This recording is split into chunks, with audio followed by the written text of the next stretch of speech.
Amen. Amen. Let's pray so that we have our Bible study this evening. Thank you for coming. Let us believe as I pray. Father, I thank you, Lord, for allowing us, Lord, to be here again for the purpose of studying your word, my Lord. I ask you that, my Father, you shall guide us in all the truth, and the Holy Spirit of God shall also help us, my Father, to see the doctrines that are being taught in Matthew chapter 21, my Father. And at the end of it all, my Lord, we shall go home back blessed according to your will. In Jesus' name we pray and believe. Amen. Matthew 21. Matthew chapter 21. I'm so glad that the Lord is so faithful unto us. Last time we were here on Wednesday and we were able to handle Matthew chapter 20. And now here we are ready to handle Matthew chapter 21. The Bible says in verses 1, and when they drew nigh unto Jerusalem, and were come to Bethphage, unto the Mount of Olives, then sent Jesus 2 disciples, saying unto them, Go into the village over against you, and straightway you shall find an ass tied, and a colt with her. Loose them and bring them unto me. Verse 3, the Bible says, And if any man say unto you, you shall say, The Lord has need of them, and straightway he will send them. And so as we continue reading Matthew chapter 1, what I want you to see is, an account of Jesus Christ when, they were just, almost getting into Jerusalem. And this is what we call, this was in a preparation of our Lord Jesus Christ. 3 days, after 3 days, he will be crucified. So this is what we will call in our normal day Palm Sunday. He's here and he's sending his disciples to go and, have a colt or an ass tied somewhere that belongs to another person, to bring it over so that he can use it to enter Jerusalem. And so this is happening, knowing that he's only having 3 days alone, then he shall be crucified, as the Bible has prophesied concerning him. And the Bible says, as he is sending his disciples to go and bring the ass or to take the colt, he comes to a point and says, if the owner asks, you where you are taking his ass, just let him know or tell him that the Lord demands it. And it's so interesting because Jesus Christ has not seen these, as while they were just passing away, but because he has the power to even foresee things and to see things even, which are limited to us as human beings, he is able to tell his disciples just to go and untie. It is somewhere, it is ready. Amen. And so we can see that our Lord Jesus Christ has got power. He is not limited like we. Jesus Christ is able to see you even in your hidden area of residence. Jesus Christ is able to see you even, when you are in that place that is called a private place. Jesus Christ is able to see you. So all this is happening in preparation for the Passover, and you know that it's just about, after 3 days he will be crucified. Amen. Verses 4, the Bible says, All this was done that it might be fulfilled which was spoken by the prophet, saying, Tell ye the daughter of Zion, Behold, thy king cometh unto thee, meek and sitting upon an ass, and a colt, the foal of an ass. And you see the Bible saying these are fulfillment of a prophecy. And one thing we saw as we started, looking at the book of Matthew is that the book of Matthew is, most of it is a fulfillment of what was prophesied in the Old Testament. So even for Jesus coming to a point whereby he's instructing his disciples to go and, bring him an ass to sit on, is a prophecy that was, prophesied earlier, that Jesus will use it as he enters into Jerusalem for a purpose, of, fulfilling what has been prophesied and what was spoken earlier by the prophets of God. And so the Bible says that this was, as a result of a fulfillment, as a result of a prophecy that was given earlier. The Bible says in verses 5, look at verses 5, the Bible says, Tell ye the daughter of Zion, behold, thy king cometh unto thee, meek and sitting upon an ass, and are called the foal of an ass. Verses 6. And the disciples went and did as Jesus commanded them. Verses 7. And brought the ass and the colt, and put on them their clothes, and they set him thereon. So when the colt was brought upon, or when the ass was brought upon, huyu ni mwanapunda mwenye hajawahi beba chochote, the Bible says that they took their own clothes and laid on the colt, and Jesus Christ being the king, Jesus Christ being the king that is meek, Jesus Christ being the king, the lamb that is without any blemish, was put on, and they set him thereon. The Bible says they set him thereon. Where are they going? They want to enter into Jerusalem. Amen.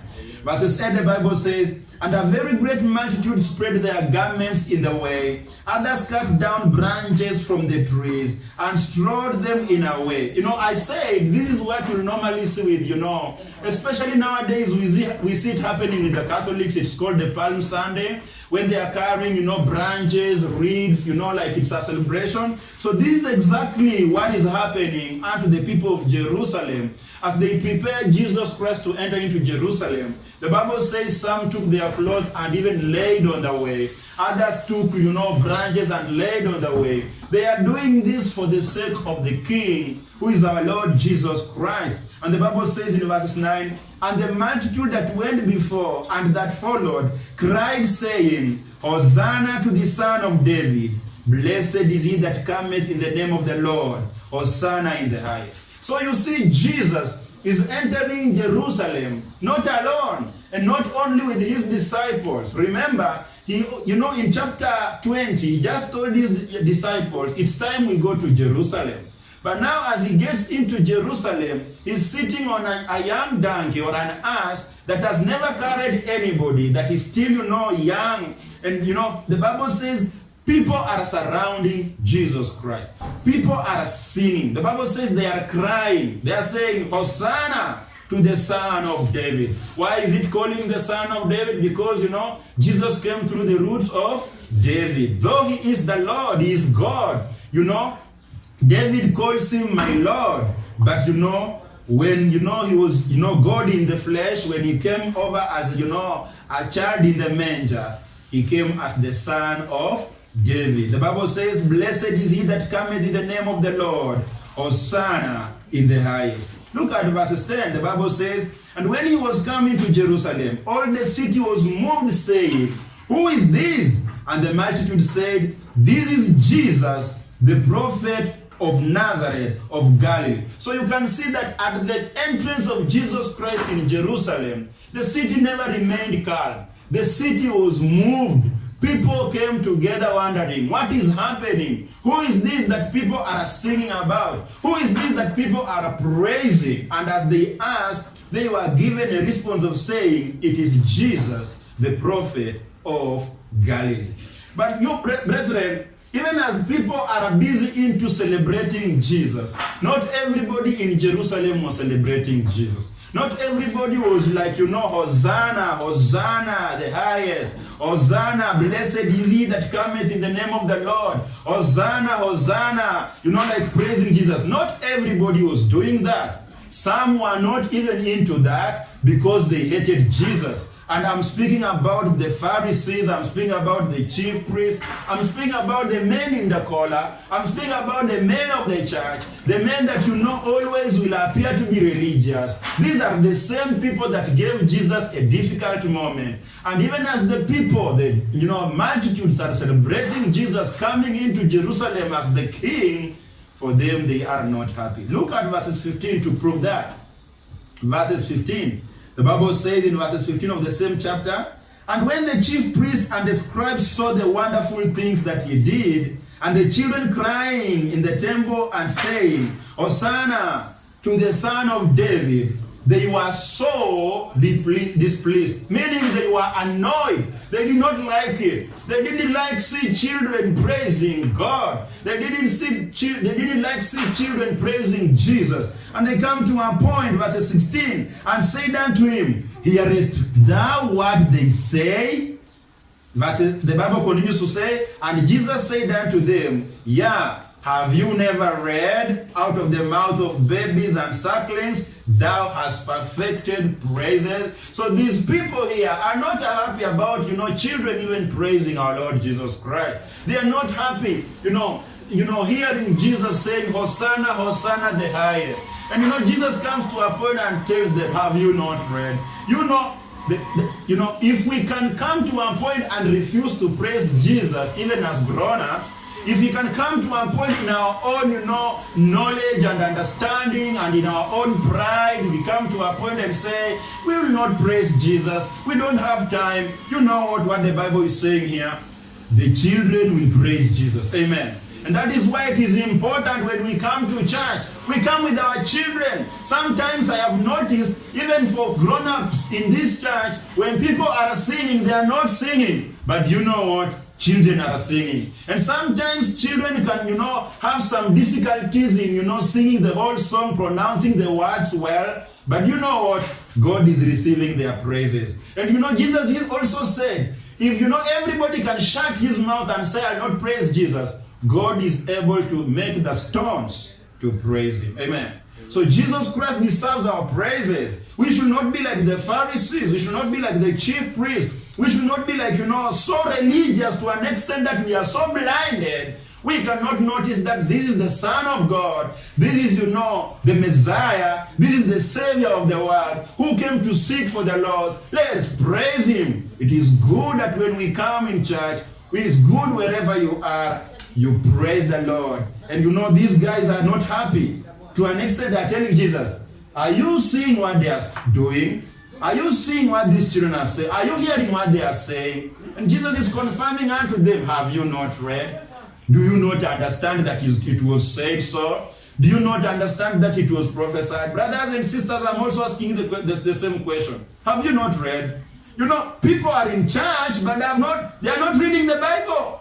It is so wrong, brothers and sisters, if you can come to a point whereby you want Pastor Paul to spoon food you the word of God. And it is my work, yes, but you don't have to misuse me. It's good for you to read. Sometimes you are out there for soul winning. Sometimes you are there trying to show somebody the scriptures. If you read and read and read the word of God, you will not have, difficulties. But I came to notice that with people that here go, here come, they always want Pastor Paul to spoon feed them. Oh, Pastor Paul, which scripture says that Jesus did not baptize? Send me the scripture. Okay, I send today.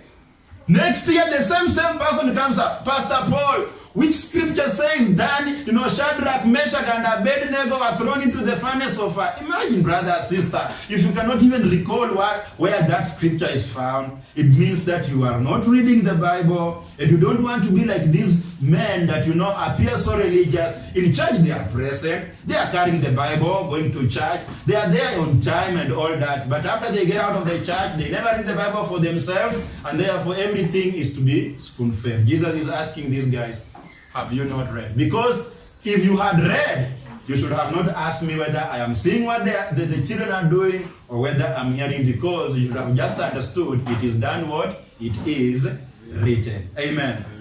So brothers and sisters, the question is, why is even Jesus, going into Jerusalem and people are celebrating him? People might think that Jesus was just going there so that he can be celebrated and, be glorified as a king and all that. But this is not the reason. Number one, it was a fulfillment of the prophecy that was given. But number two, as I said earlier, remember, Jesus is going as a lamb to be prepared for crucifixion. He's going knowing that after 3 days I'll be on the cross. So look here, he's entering Jerusalem in a ceremonious way, in a triumphal way, but at the end of it, all he knows in his heart, after 3 days I'm gonna be killed. After 3 days I'm gonna be crucified. I want you to go back to Matthew 20, the chapter that we just concluded recently, and see Jesus telling his disciples of the same.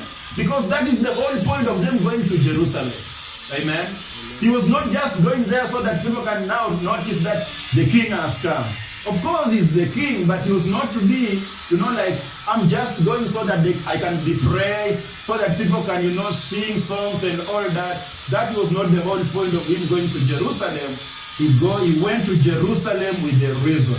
Matthew 20:17. Matthew 20:17. The Bible says, and Jesus, going up to Jerusalem, took the 12 disciples apart in the way, and said unto them, Behold, we go up to Jerusalem, and the Son of Man shall be betrayed unto the chief priests and unto the scribes, and they shall condemn him to what? To death.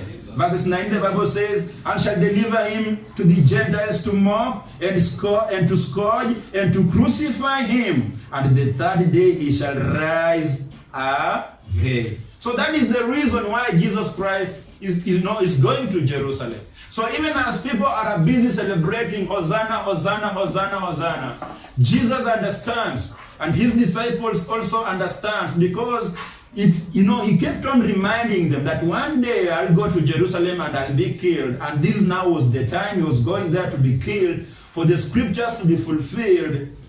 For the disciples and Jesus, they knew that the disciples knew that our master is going to be killed soon. And Jesus knew that I'm going to be killed soon, because it was prophesied. That is why I came. I came to seek with that which was lost, and to give my pure life for the sake of the sinners. Amen. And so I want you to look at Matthew chapter 26 verses 1, because one thing I want you to understand is that Jesus Christ, being God, he is also the Lamb. Because remember, he is going to be crucified. Why? Because he is the Lamb that was given by God, so that through him the world might be saved. And that is why the Bible says in John 3:16, For God so loved the world that he gave his only begotten Son, that whosoever believeth in him should not perish but have everlasting life. The Bible says in the book of Romans, chapter 5, verses 8, that God commended his love toward us, in that while we were yet sinners, Christ died for us. So Jesus Christ is the Lamb of the Passover. And that is why he is going to Jerusalem to partake of the Passover. But he knows that I am the Lamb to be crucified. And we'll see that even in the Old Testament book to prove that Jesus Christ is the Lamb. Look at Matthew 26 verses 1. You can also put your finger there and also open Exodus 12. So you are in Matthew chapter 26. We will also read from Exodus chapter 12. The Bible says in Matthew 26 verses 1, and it came to pass, when Jesus had finished all these sayings, he said unto his disciples, You know that after 2 days of the feast of the Passover, and the Son of Man is betrayed to be crucified. So you see, he's letting them know that after we have had the Passover, what comes next? The Son of Man shall be crucified. Why? Because he shall be betrayed by one Judas Iscariot, who was also part of the 12, but the Bible says Jesus knew that he never believed on him, and the Bible calls Judas Iscariot the devil, the one that was having the devil. Jesus said, Have I not chosen you 12? And one of you is the devil. Amen. Look at Exodus chapter 12 verses 1. So you can see, Jesus is going to Jerusalem as a lamb of the Passover, ready to be crucified, ready to be killed, ready to be offered for the sake of my sins and your sins. Because me and you are to pay. The Bible says in Romans chapter 6 verses 23, For the wages of sin is what? Death. I and you are meant to suffer the punishment, eternal punishment in hell. And so Jesus Christ comes in the picture to do it and to pay for us as the lamb given. And in Exodus chapter 12 verses 1, we're going to see clearly that as the children of Israel are preparing to come out of Egypt, before they come out, God tells Moses that they should prepare a lamb of the Passover. And the Bible says in verses 1, let's read. The Bible says, And the Lord spake unto Moses and Aaron in the land of Egypt, saying, This month shall be unto you the beginning of the month. It shall be the first month of the year to you. Speak ye unto all the congregation of Israel, saying, In the 10th day of this month they shall take to them every man a lamb, according to the house of their fathers, a lamb for an house. As we continue, let me explain something. So this is Moses is going to see to deliver the children of Israel. Now, he is in Egypt. Whether it was the second month in the calendar of Egypt, whether it was the third month in the calendar of Egypt, God instructs Moses to tell the Israelites that for you, it shall be the first month. Amen? The Bible says this month shall be unto the beginning of the month. So meaning, whether it was April, whether it was May, for the children of Israel, it was the first month. And the Bible continues to say, after being given such instructions, the Bible says, they shall go in the 10th day of the month and take every man a lamb. So, this is the first month. The 10th day of that month, they go out to look for a lamb. Remember, in this case, the lamb is representing our Lord Jesus Christ. What I want you to see in Exodus is the perfect picture of what we just read in Matthew 21. You know, Jesus entering Jerusalem as the lamb, and how these Israelites are preparing the lamb. Exactly, you will see that, you know, it is a prophecy of Jesus Christ dying on the cross in Jerusalem. Let's continue reading. The Bible says, and if the household be too little for the lamb, let him and his neighbor next unto his neighbor take it according to the number of the souls. Every man according to his eating shall make you account for the lamb. Look at verses 5. Your lamb shall be without blemish, a male of the first year. You shall take it out from the sheep or from the goat. So the lamb that is going to be, you know, sacrificed by the Israelites is a lamb that is without blemish. That means it's pure. That means it's without any spot or wrinkles. And you know, our Lord Jesus Christ, who is sinless, was meant to be a lamb to die for us that are full of sin. So the lamb here is picturing our Lord Jesus Christ. And you know, in them killing the lamb, pictures the crucifixion of Jesus Christ. Look at verse 6. Verse 6, the Bible says, and you shall keep it until the 14th day of the same month. Now, keep in mind, this is the 10th day. They have gone to look for the lamb, which is, without blemish, a male of the first year, the 10th day. And you know, having the lamb for the, beginning of the 10th day, they are not just killing it on the very 10th day. God is requiring them to keep the lamb until the 14th day. So now we have the 10th day, then we have 11th day, 12th, then 13th. Those are 3 days. Amen? Now if you remember Jesus going to Jerusalem, he was to be there for 3 days. Then the 4th day, he shall be crucified. Amen? So here this lamb, which is to be, killed by the Israelites, they find it on the 10th day.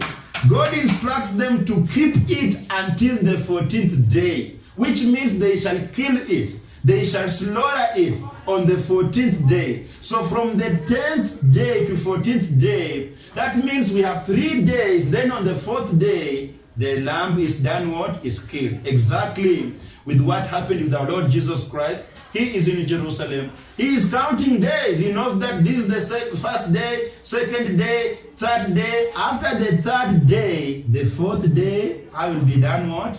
I will be killed. Amen. And so the Bible says, and you shall keep it up until the 14th day of the same month, and the whole assembly of the congregation of Israel shall kill it in the evening. Our Lord Jesus Christ was not killed in the morning. He was killed in the evening. And you see the lamb here also, as the children of Israel are preparing to come out of Egypt after the Passover, the lamb was killed in the evening. So you can see Exodus chapter 2 is a perfect picture of, what is happening in Matthew 21 as Jesus is being prepared as the lamb to be crucified and being killed in the evening. Exactly what we see in Exodus. So you can see it's a prophecy. Amen. Anything that you read in the Bible is not accidental. Nor is it a coincidence. No. It is there for a reason.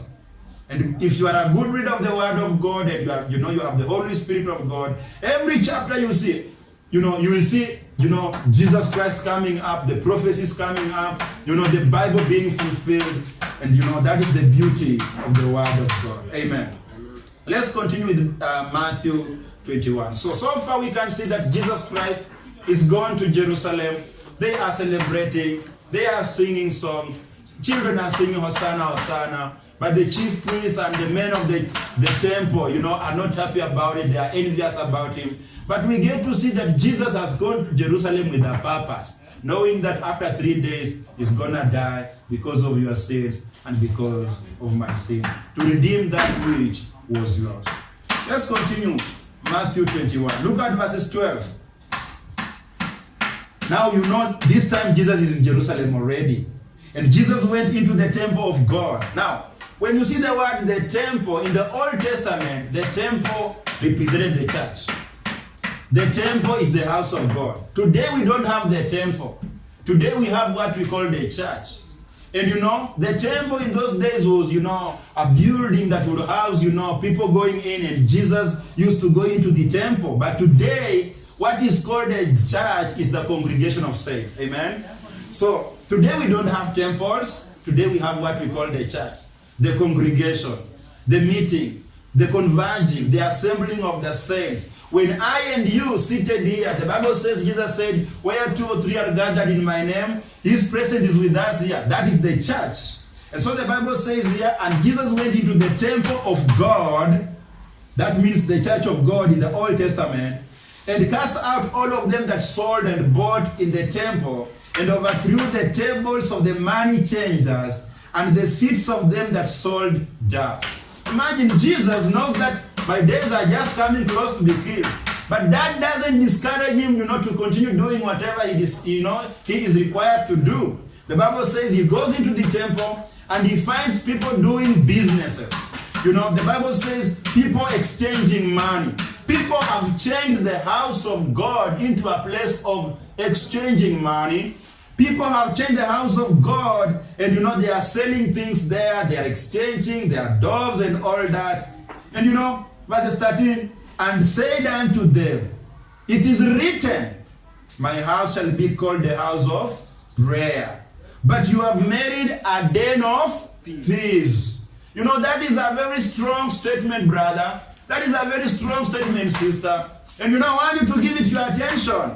The Bible is saying that these people have changed the house of God from being a place of prayer to a place of thieves, where thieves, converge and, steal and do everything. Let me just tell you for a fact.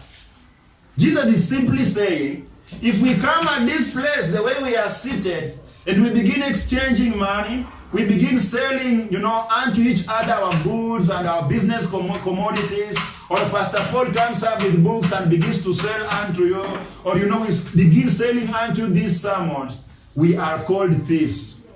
And exactly what Jesus is saying is that we shall have, converted the house of God. We should be a place of prayer into a den of thieves.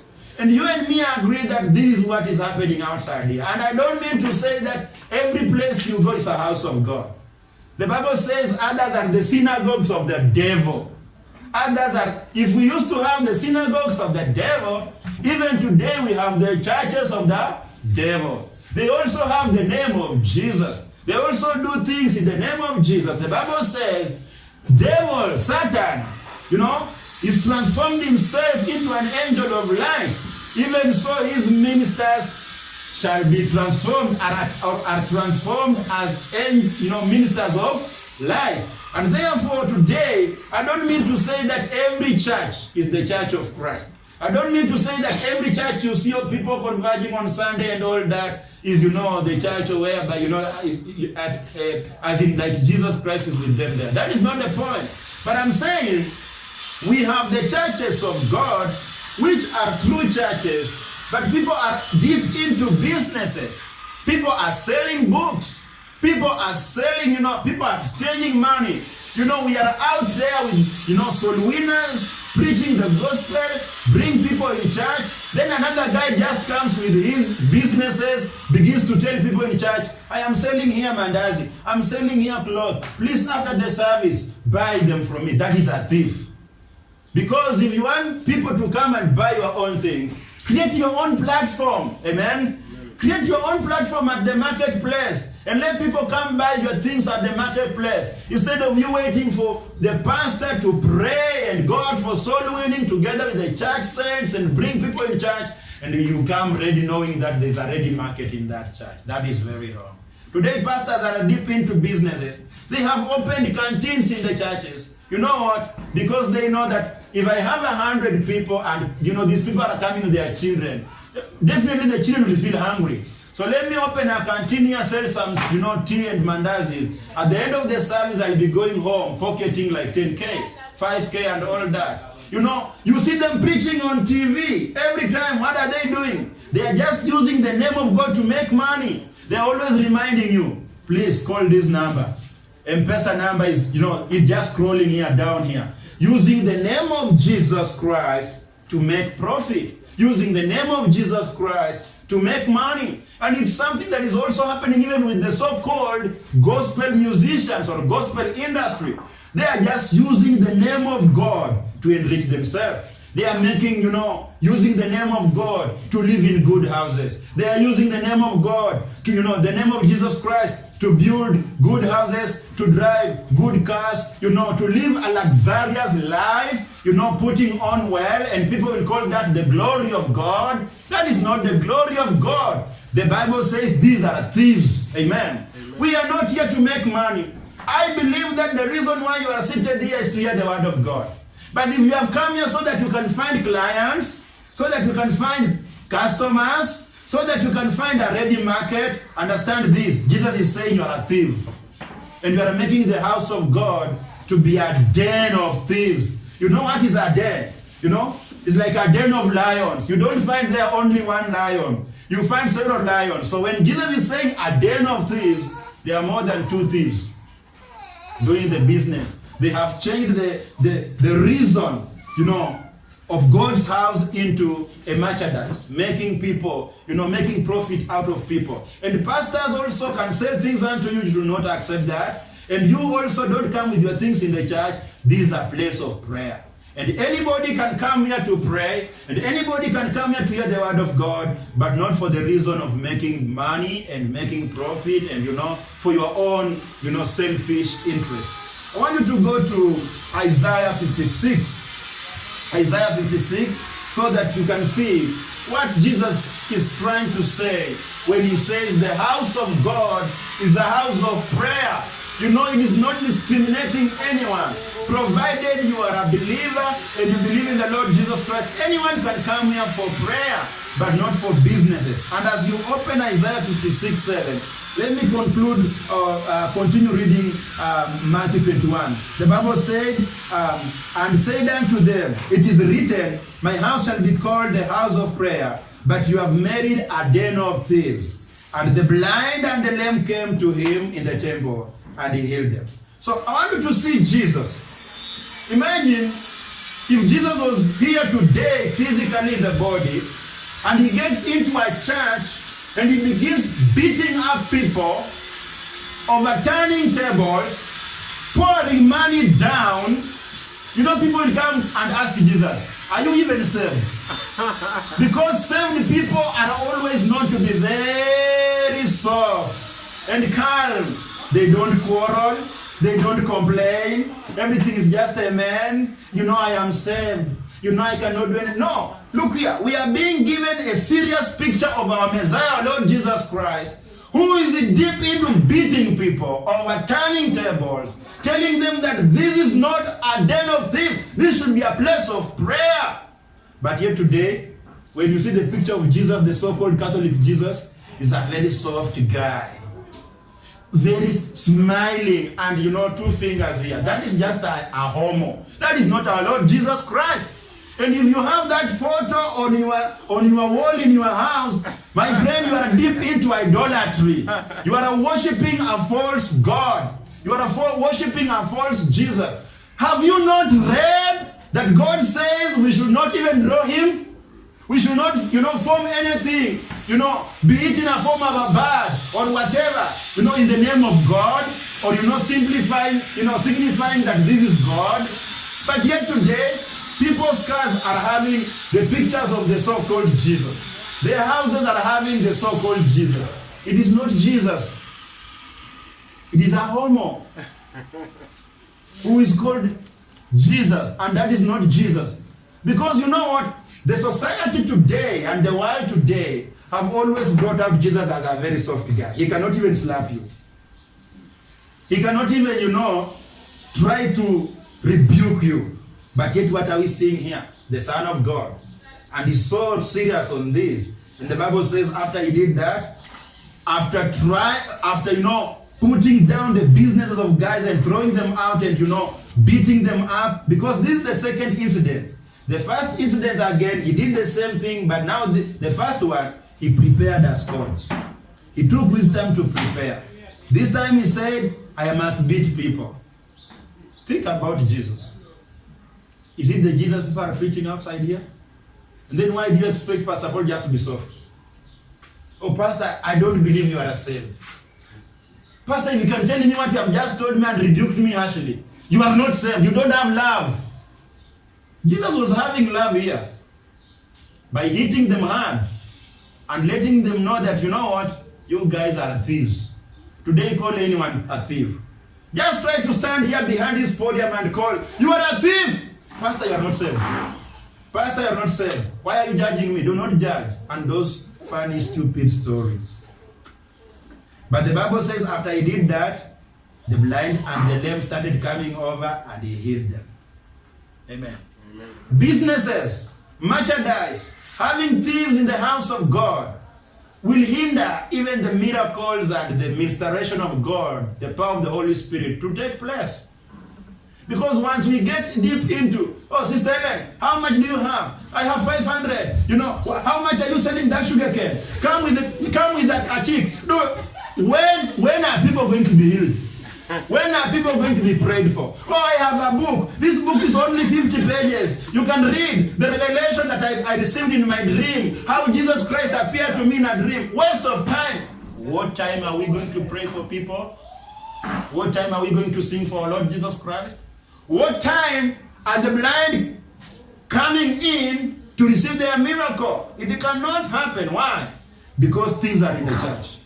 It's a bad thing for thieves to be in the church. Because thieves will come with their money, and and in most cases, when thieves come, they overpower the pastor. Because at the same time, they are the one maintaining the pastor. They are the one paying his rent. They are the one ensuring that he's eating meat. They are the one ensuring that he has fuel in his car. So the pastor can never raise up his mouth. He tries to do that, end of business. But because he knows that, I am serving these people and these people are my bosses, he cannot rebuke them. I thank God my boss is Jesus Christ. I rebuke you, you leave me hungry, Jesus brings.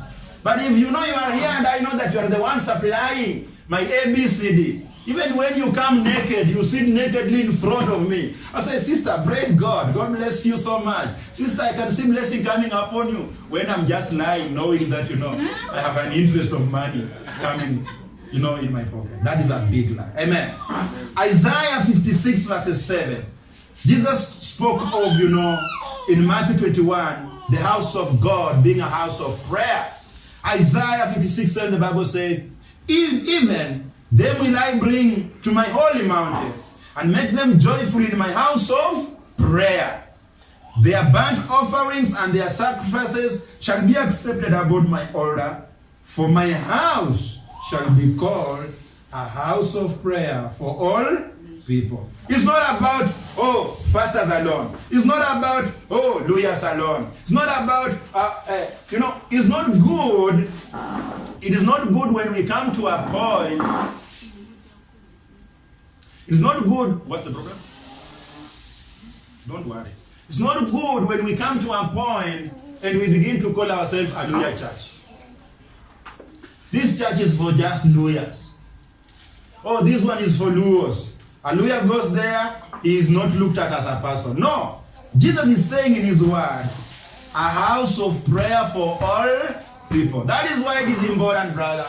When lawyers, Kikuyus, and all the people come in here, they should feel that they are in the house of God. They should pray. They should feel that they are, in the presence of God. Not feeling that, I am amongst the Kikuyus. I am amongst the Kambas. I am, let us dance the Kamba style. Let us dance the Kikuyu style. That is not the case. When we come in the house of God, tribes don't matter. When we come in the house of God, I don't care whether you are a Bukusu, I don't care. I don't care whether you are a Kikuyu, I don't care. What I know is that you are a saint. You are a brethren, purchased by the precious blood of our Lord Jesus Christ. Amen. Let's continue with Matthew 21. Look at verses 15. I'm going very quickly because, it's a long chapter. Verses 15, the Bible says, and when the chief priests and scribes saw the wonderful things that he did, and the children crying in the temple and saying, Hosanna to the Son of David, they were so displeased and said unto him, Hearest thou what they say? And Jesus said unto them, Yeah, have you never read? Out of the mouth of the babies and suckling thou hast perfected praise. And he left them and went out of the city into Bethany, and he lodged there. Let's continue reading. Look at verses 18. The Bible says, now in the morning, so he went to, the Bible says he went into, the city of Bethany where he went to sleep. Amen? And now in the morning, look at verses 18. The Bible says, as he returned into the city, he hungered. That means he felt hungry. Jesus was having a human body. Sometimes we feel hungry, not sometimes, most of the times. Like now I'm feeling hungry. When we get back in our house, I'll tell my wife, would you please cook something very quickly? Do we have some tea there so that I can take as I wait for the white cake, ugali? Why? Because this body eats. It is not built by stones. It's built by ugali, omena, nyama, and so on and so on. So the Bible says Jesus felt an hunger.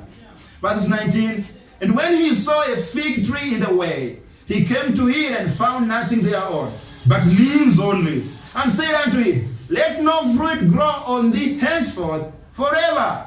And presently the fig tree withered away. Verses 20, and when the disciples saw it, they marveled, saying, how soon is the fig tree withered away? Verses 21, Jesus answered and said unto them, verily I say unto you, if you have faith and no doubt and doubt not, you shall not only do this which is done to the fig tree, but also if you shall say unto this mountain, be thou removed and be thou cast into the sea, it shall be done. Verses 22, the Bible says, and all things whatsoever you shall ask in prayer, believing, you shall receive. Now, Jesus is feeling hungry. Just like, when we were young boys and young girls, sometimes we are at school.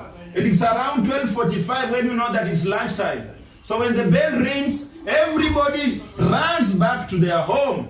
Unfortunately, when Paul is running back to his home, when he gets at home, he goes direct into the kitchen. He only finds a dog lying where my mother cooks. Meaning there is no fire, no cooking, nothing has been prepared. I used to feel bad because, what will happen to me is just to go look for some guavas, try to eat and go back to school. Here, Jesus Christ goes to a fig tree. He's feeling hungry. Seriously, literally speaking, he's feeling hungry. And he expects that as I go to that fig tree and find some fruits, I need to eat some fruit so that I feel, well. But unfortunately, the Bible says, as he approached the tree, this tree was looking nice. It was having good leaves. Have you ever gone towards a tree hoping that you'll find a fruit, only to look at the tree and see that there is nothing like a fruit? But the tree is doing well, having, good leaves and all that. And Jesus did not understand that, maybe it's not the season and all that. The Bible says, Jesus cursed the tree. Jesus cursed the tree, and he said unto the tree, let no fruit grow unto thee henceforward forever. And the tree withered away. You know what, brothers and sisters? I don't want you to look at the fig tree. I want you to look at yourself as the fig tree. Because the life of a Christian is compared unto a fig tree. You are either producing fruits or you are without fruits. And now out of this, you understand one thing. If you have no fruits, will you continue growing? You will not continue growing, you will wither. And that is why today, you know what? We have more so-called Christians in churches, but they are withered. You know, to be a Christian that will, you know, excel and continue, you know, growing and growing according to the will of God is until you produce a fruit. Until you produce a fruit of your own kind. What am I saying? You make sure you are out there also producing another sheep. You go out there and do what we call soul winning. But you know, this habit of just coming into the house of God after you get saved and you begin just sitting on the chair, here come January to December, you never give, you know, birth to any fruit. You are one person Jesus looks at and says, you shall never give any fruit. That means you will wither. And you know, I want you to go to John 15 so that you understand even more about, you know, the issue of bearing fruit. Because, you know, if you go to a church that does not bear fruit, that church is dead. That church is withering. That church is not growing. And you know, that church is having people that are not bearing fruit. These are fig trees that are without fruit. Even when Jesus Christ requires that he gets a fruit out of it and eat, then he notices that there is nothing. I will continue being hungry. You know what? Out of that, you might wither. And so it is good for you to make sure that as a Christian, don't just be a Christian of sitting in the church. You know, bear fruit where you stay, man. It's not a must that Pastor Paul should call you over so that you go to, you know, and bear fruit. You know, when you go to the west, we have vineyards on the west. East, we have vineyards. North, vineyards. South, vineyards. It is up to you to know, to stop standing idle and begin to work for God in the vineyard and wait for him to reward you. Amen. But this habit of people, and you know, I speak knowing that this is not a perfect church. I would wish that in this church, everybody goes out there and bears fruit. But unfortunately, you know what? It is not my work to come in your house and force things into your stomach. I cannot come into your house and force you to read the Bible. But mine is just to remind you. And that is why I keep on reminding guys in this church, you know what? You need to bear fruit. Without that, you shall wither soon. You shall just remain a Christian by name. But looking at a fruit, nothing, and that is now when you continue withering and withering and withering. Look at John 15:1. The Bible says, John 15:1, the Bible says, I am the true vine, and my Father is the husbandman. So you see, number one, who is the vine? Jesus Christ, amen? And the Father, who is God the Father, is the one taking care of that vine. Is the one ensuring that it is well fed, it's having manure, it's pruned and all that. Verses 2, the Bible says, every branch in me that beareth not fruit, he taketh away, and every branch that beareth fruit, he purgeth it, that it may bring more fruit. Look here, this is not about losing your salvation. No, this is about, are you having fruits? God the Father will prune you so that you continue giving more fruits. Are you not having fruits? God the Father will remove you. You will wither. You will say, you know, you are not helping me anything. I am just giving you manure, trying to dress you, trying to make sure that you have water, but you are not bearing any fruit. The Bible says he removes you. Why is he removing you? Because he understands you are not useful. You are just a Christian that is not useful into his business. You know, you are just standing at the marketplace idle. You are there saying, nobody has sent me. Even when you are being sent. Nobody has sent me. Oh, we are just here beating stories. Time comes when God the Father notices that this fruit, this branch here is wasting my resources. He removes. But you know, if God notices that you are a branch that is producing fruit, every week you have 3 people gotten saved. Every week you have 2 people gotten saved. Every week you are doing something to add, you know, value unto the work and kingdom of God. the Bible says, you are pruned even more so that you give more fruits. Amen. Amen. Verses 3, the Bible says, now you are clean through the word which I have spoken unto you. Abide in me, and I in you. As the branch cannot bear fruit of itself, except it abide in the vine, no more can ye except you abide in me. What is Jesus saying? Jesus is saying, you will not come to a point and say, I will give fruits without the vine. How can a branch come to a point and say, okay, I will give fruits even without the being attached to the vine? How can, let's assume this is the fig tree. How can this branch, if I was able, I would have broken it. But you know, how can this branch come to a point and say, okay, I want to detach myself from the tree, therefore I'll continue giving the fruit? It's not possible. So Jesus is saying, if you want to continue giving fruits, abide in him. Brothers and sisters, people are not abiding in Jesus today. Yes, they are Christians, but they are not abiding in Jesus Christ today. You know, a guy says, I'll continue serving God while outside the church. How will you do it? You are not abiding in Jesus Christ.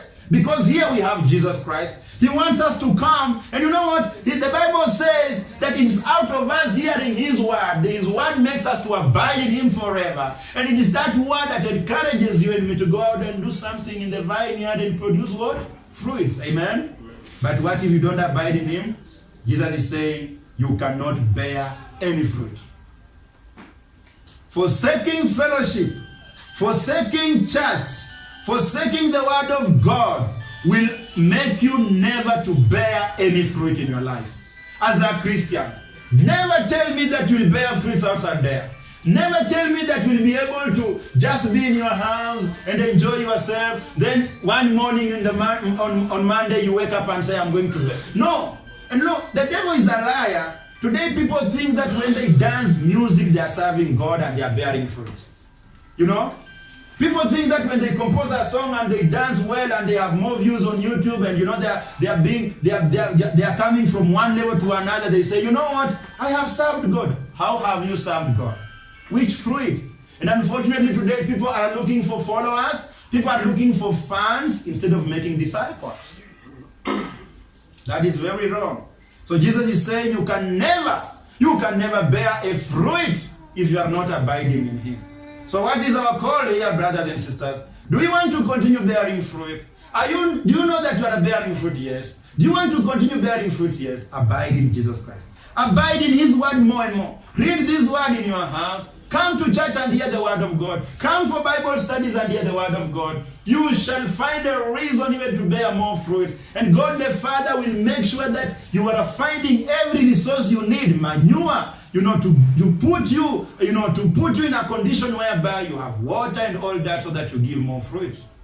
But once you stop abiding in Jesus Christ, you hate his word, you don't go together with the saints, you are not here to hear the word of God, you will not abide, you will not bear any fruit. Amen. Amen. Verses 5, the Bible says, I am the vine, you are the branches. He that abideth in me, and I in him, the same bringeth forth much fruit. For without me you can do nothing.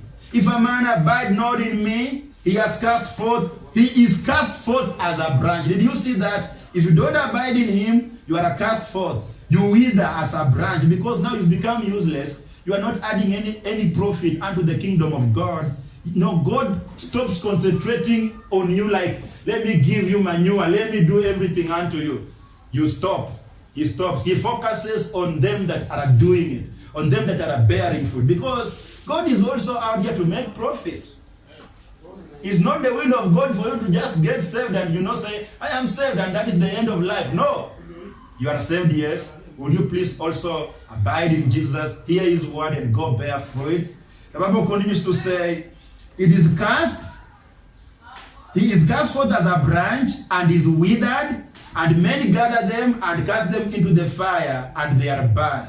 Verse 7, if you abide in me, and my words abide in you, you shall ask what you will, and it shall be done unto you. Herein is my Father glorified, that you bear much fruit, so shall ye be my disciples. You bear much fruit, you are the disciple of Jesus Christ. What if you are not bearing any fruit? Will you say you are a disciple? You are not a disciple. Yes, you are saved, but you are not a disciple. Now, I want you to keep note of, if you ask anything, if you abide in Jesus Christ, the Bible says, if you ask anything, it shall be done unto you. Going back to Matthew 21, it was the same case.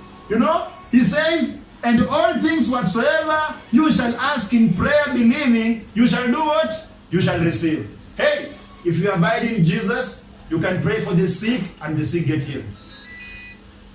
If you abide in Jesus, you can pray for them that are having issues in life and they get a solution.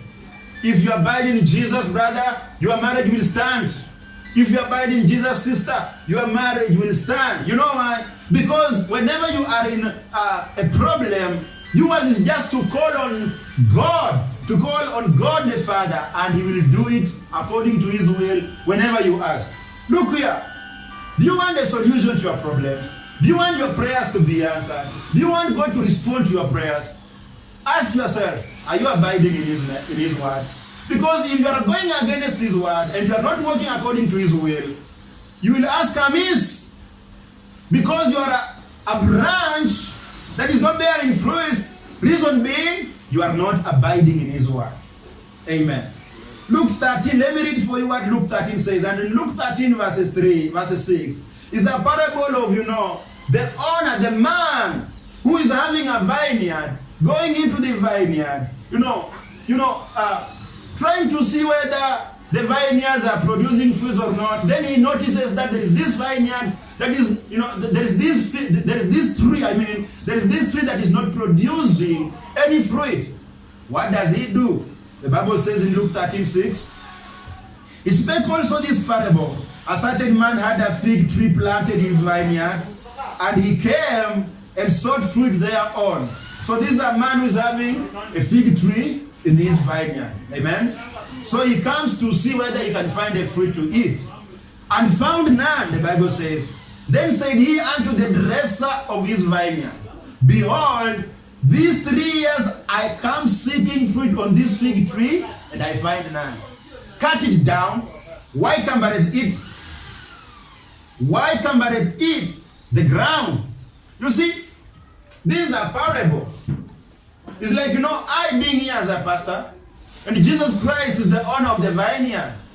Then, he knowing that you are, the fig tree, he comes every year to check whether you have a fruit. He notices that there is no fruit in you. He comes again the second year, no fruit. The third year, no fruit. Then he goes and asks the person that is dressing the fig tree. The person that is always making sure that there is manure, there is water, it has been pruned and all that. Then he tells the dresser, you know what? Cut this tree down. Because I've been coming here for 3 years, it is not having any fruit. So it is not beneficial unto me. But look at what the dresser responded to this man. Verses 8. The Bible says, and he answering said unto him, Lord, let it alone this year also, till I shall dig about it and dung it. And if it bear fruit, well. And if not, then after that thou shalt cut it down. You see? So the boss wants the tree to be cut, but the dresser says, okay, let us just give it a try. Maybe 1 year more. If it bears fruits, then it will continue surviving. But if it is not bearing fruits, we'll do what? We'll cut it down. I want you to see a picture of a preacher, a picture of a saint, praying for you that is not bearing a fruit. Because at the end of it all, Jesus is the owner, and he's saying, will we please cut this tree that is not bearing fruit? It is wasting our resources. But the dresser is pleading with the master. Let us give it a try. And that is why, brothers and sisters, every Sunday, every Wednesday, every Friday, we are here and Pastor Paul keeps on reminding you, before you are cut down, before you are disregarded as a branch that bears no fruit, will you please do something? Giving you the word of God. And that is what is called dung. Taking manure and putting upon you. God allowing you to go through all that you can so that you can do something. Understand that you have been given a chance. a second chance.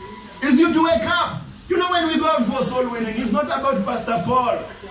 Do you think, in my own thinking and reasoning, do you think I need people to be won to Christ so that they come to live in my house?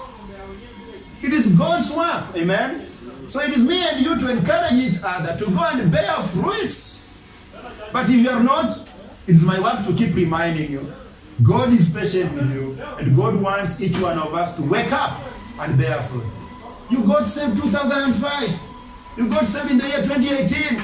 You got saved in the year 2016. You got saved in the year 1995. You got saved in the year, some even come and boast and say, you can tell me nothing. I got saved in the year 1985 before you were born. So what? If you are not bearing any fruit, you are unprofitable unto God. And the branch will be cut off and it will wither. Amen. So it's not about you boasting on when you are God, you got saved and all that. It's about you working for God, because God has an interest in a branch that is bearing fruits. Amen. So brothers and sisters, allow me to go through the rest of the part of Matthew chapter 21. And this is, to just help me conclude the chapter, because I can see that time is not on our side. But even so far, I believe that you have gotten some doctrine out of whatever we have just covered here. So the Bible continues to say in verses 23, the Bible says, and when he was come into the temple, the chief priests and the elders of the people came unto him as he was teaching and said, by what authority dost thou these things? And who gave thee this authority? So remember, these are the guys that don't believe in Jesus Christ. In fact, they see Jesus Christ as a guy that is trying to hinder them exercise their power and enjoy the privilege they have in the eyes of people. So they come over to ask Jesus, tell us the power you are using to do these things. And verses 24, the Bible says, and Jesus answered and said unto them, I also will ask you one thing, which if you tell me, I likewise will tell you by what authority I do things. So Jesus is not quick to tell them that, I'm using the Holy Spirit of God, I am God, I have all this power. No. Because, Jesus knows that even if I tell them, that is not the reason why they're asking me. They have no interest of knowing the power I'm using so that they appreciate and acknowledge it. They are just asking me this stupid question for the stupid reasons. And so Jesus is telling them, I'm going also to ask you a question. If you answer me right that question, then I'll tell you the power I'm using. In verses 25, the Bible says, the baptism of John. Now this is Jesus asking them. The baptism of John, whence was it? He's asking them. The baptism that John was baptizing, where did it come from? From heaven or of men? And they reasoned with themselves, saying, if we shall say from heaven, he will say unto us, why did you not then believe him? Are you seeing something there? So they are also clever. They're saying this question is meant to put us into a box. Jesus' box. We will be trapped. So they're saying if we tell Jesus that the gospel or the baptism of John came from heaven, then Jesus will right away ask us, then why didn't you believe him? Continues to say, but if we shall say of men, we fear the people, for all John as a prophet. If they said of men, then they would have said John was a false prophet. But knowing that people understood John as a prophet, they feared to tell Jesus of men because they knew that they would be taken seriously and even being beaten by people for blackmailing and blaspheming the gospel and the baptism of John. Verses 27, and they answered Jesus and said, we cannot tell.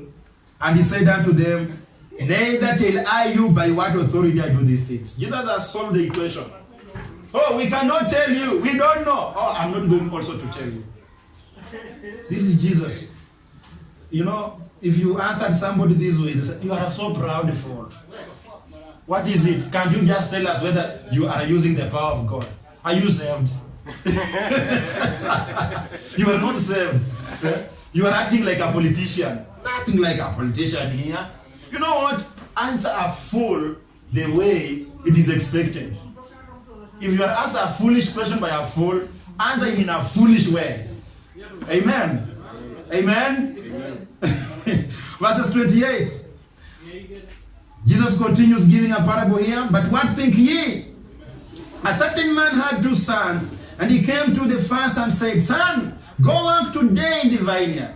He answered and said, I will not. But afterward he repented and went. And he came to the second and said likewise. And he answered and said, I go, sir, and went not. So this is a parable of 2 young men. It's like the father is sending them. You know, my son, I want to send you. Will you please go at a given place and do ABC? Then he says, I'm not going. But the Bible says he repents. What is to repent? To repent is not to cry. Like, you know, shedding tears. Ooh, I am repenting. No. To repent is to change your mind. This young man here, in the first place, he had refused. But now he changes his mind. He says, no, let me do what my father has said. That is the meaning of the word repent. Amen? Amen. And you know, there is this second young man that, you know, said, I will go.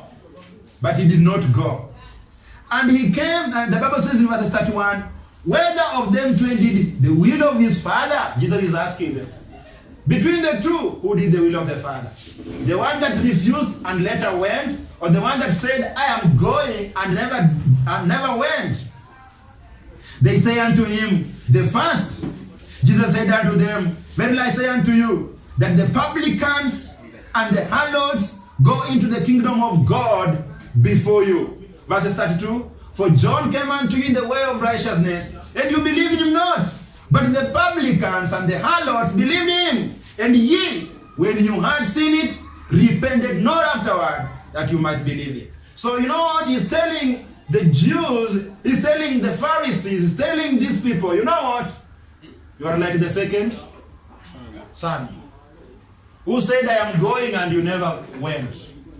But you know what?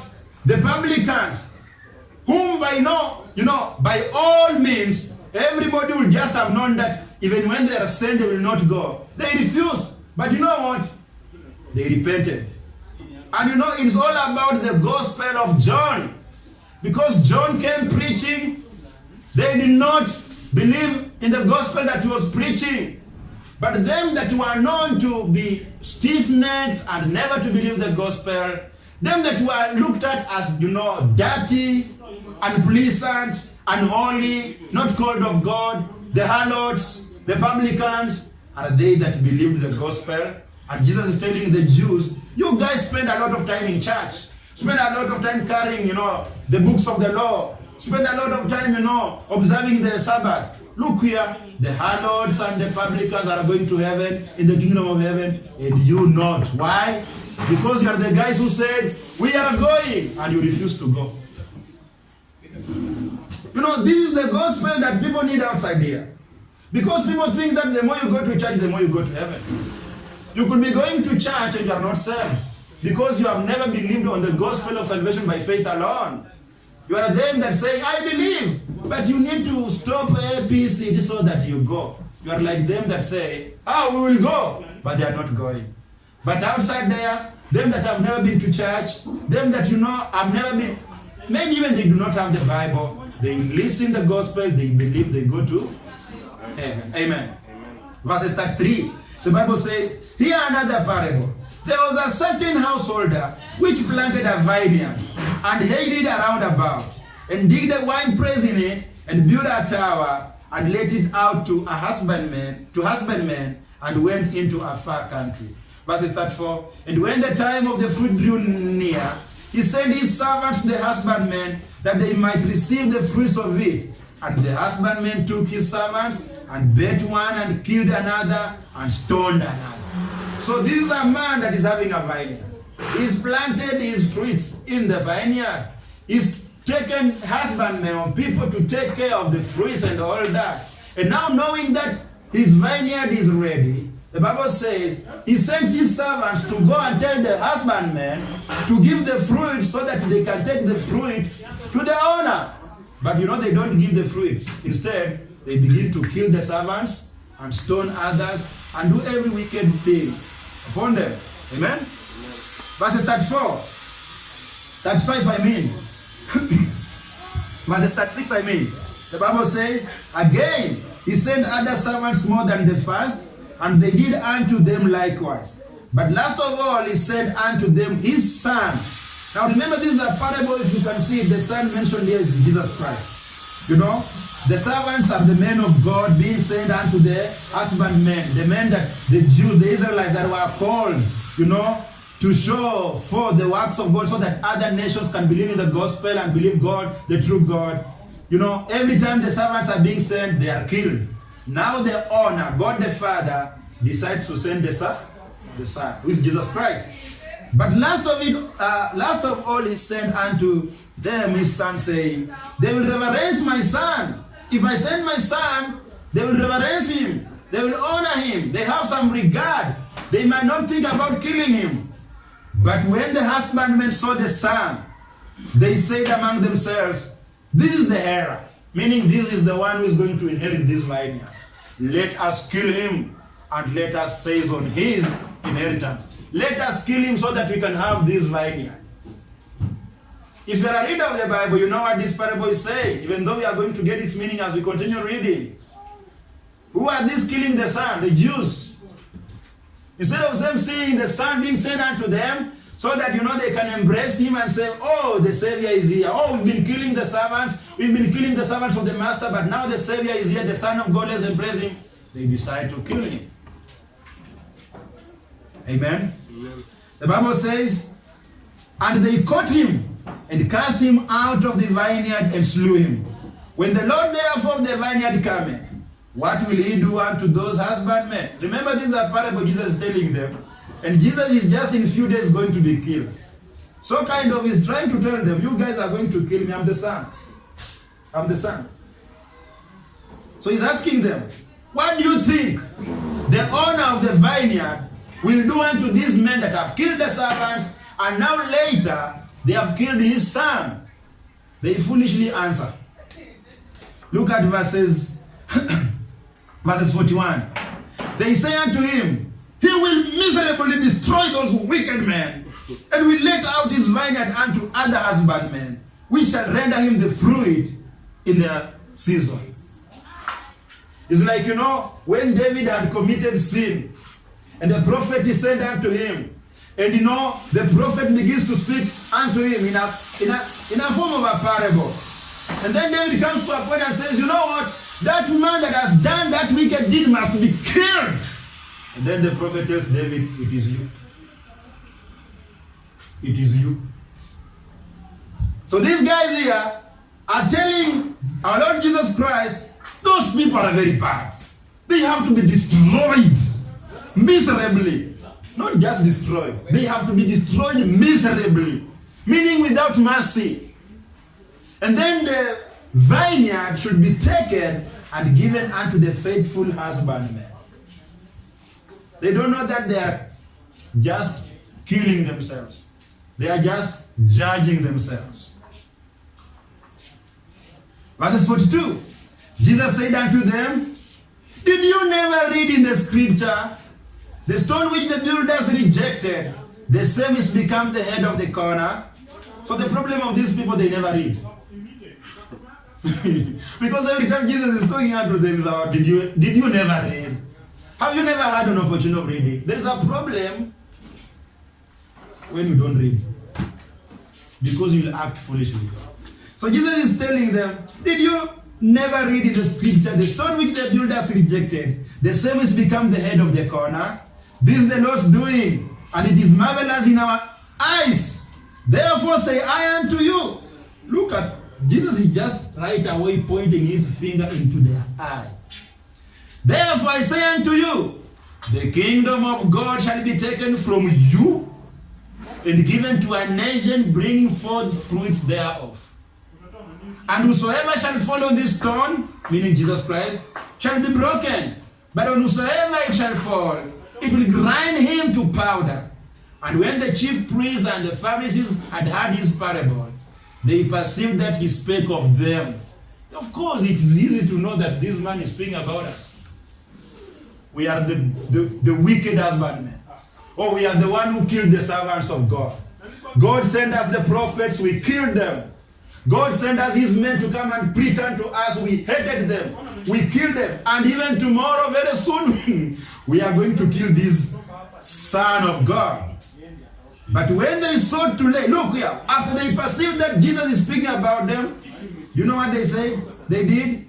But when they sought to lay hands on him, of course they could not just understand that Jesus is speaking about them and then relax. No. They get furious. They begin looking where the stone is. And you know, Jesus was always in this trouble of running away from stones. Because stones were weapons that were greatly used during that time. If you read the books of the covenant, the old covenant, you get to see that God is even commanding people to take stones and stone people who have committed an abomination against him. Amen. And so during the time of Jesus Christ, also these men were willing to lay hands on him, ready to stone him. And the Bible says here, they were willing to do so. But they feared the multitude.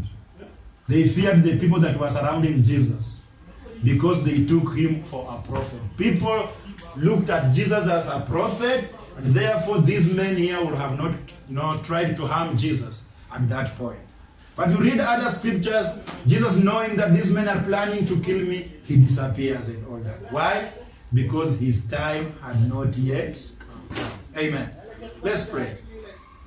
Father, we thank you for your word this evening. Thank you for your children. The Bible says that it is your will that we abide in your word.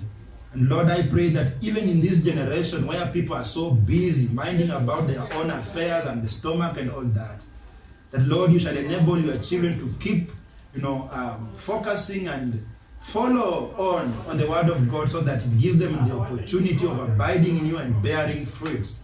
Lord, I believe that the doctrine that we've been taught in your word this evening is going to bear fruits in their lives also. It has opened our understanding and thinking, Lord. And Lord, we thank you for everything that we've learned in this book. Father, ahead of us, we have the days that, Lord, are so troublesome, but we ask you, Lord, to always be with us, sanctify us with your word, for the word lieth into much wickedness. And we ask you, Lord, to be always on our side as you have done, because you have promised to do so. Heal our diseases, O Lord. Give us our daily bread. And you fight our battles according to your will. In Jesus' name, we pray and believe. Amen. Amen. May God bless you. We've come to the end of our service today. Amen. Amen. Amen.